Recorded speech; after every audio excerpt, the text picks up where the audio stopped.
Bonjour! Welcome to another episode of Cuisine Michelle. I'm Michelle. So today I'm going to be making a recipe I haven't made in a long time.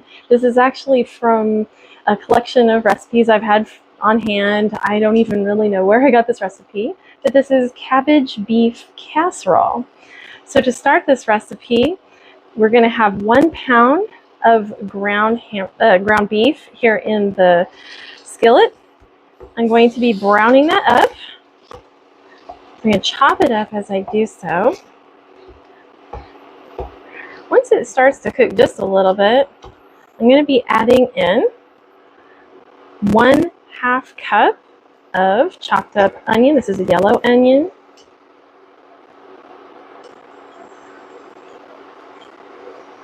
Since I had this already turned on, I'm going to go ahead and add that in there. And we're going to cook these until the hamburger has browned and the onion has gotten soft. Alright, so this is plenty cooked now. I'm just going to blot up some of my excess grease. There's not really actually that much on this because I bought fairly lean ground beef.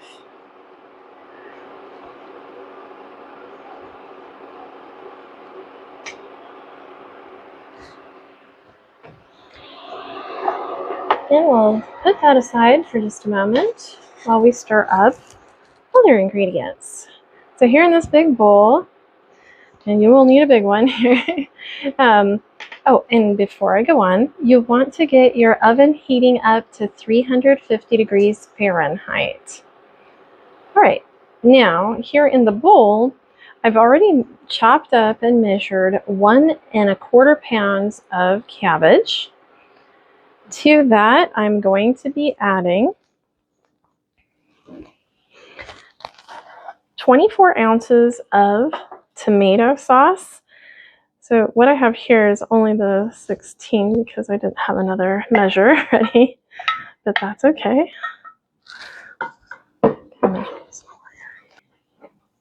Well, that was interesting. I poured that out and it says that that can has 29 ounces in it.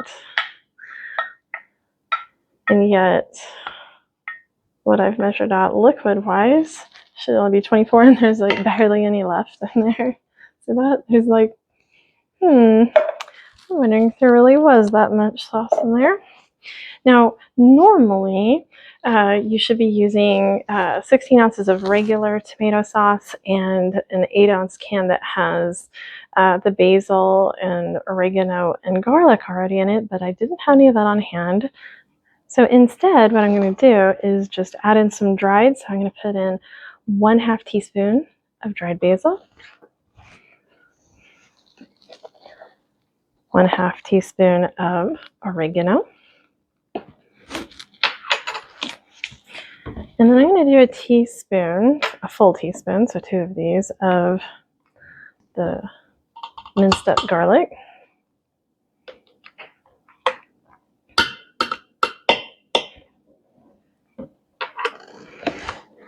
And to that, I'm going to be adding 1/2 cup of instant rice,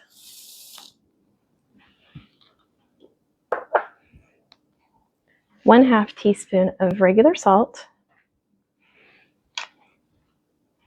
a couple of turns of pepper here,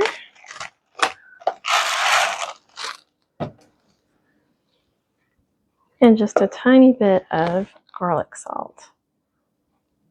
You could probably omit the garlic salt if you want to. It does not need to be very much there. So I'm going to go ahead and stir this up first.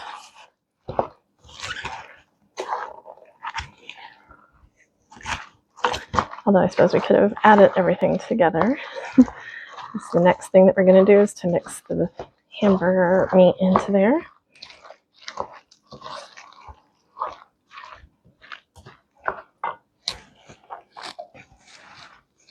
So now I'm going to go ahead and put the meat in there.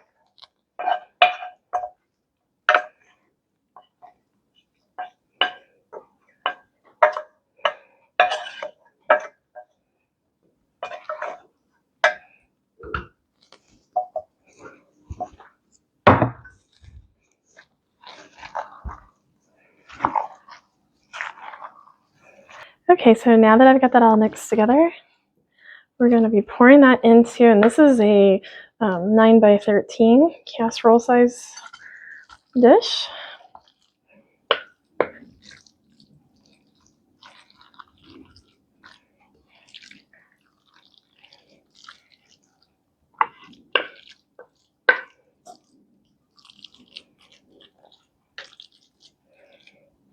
Okay.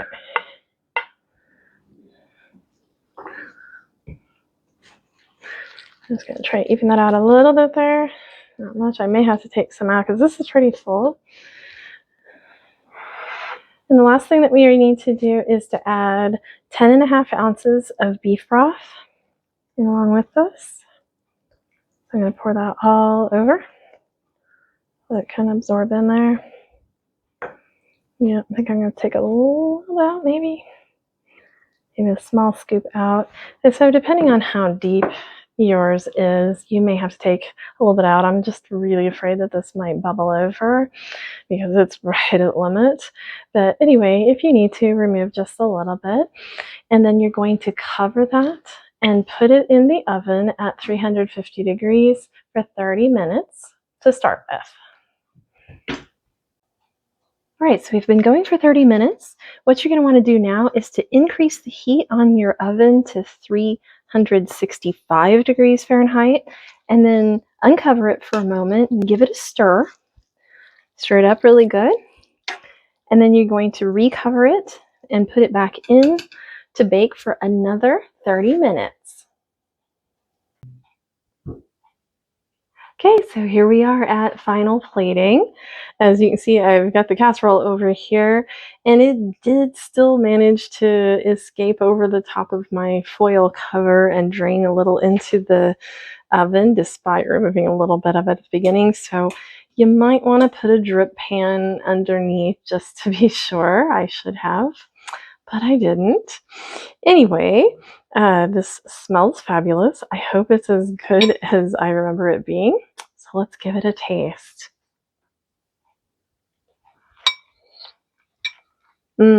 Oh, yes, it is. Oh, wonderful. I plan on having this with a nice piece of crusty baguette and a good glass of wine. So I hope that you have enjoyed this episode and that you will join me for more episodes of Cuisine Michel. Please, please, please be sure to subscribe if you haven't already. And give this a like, tell your friends, share so they can subscribe too.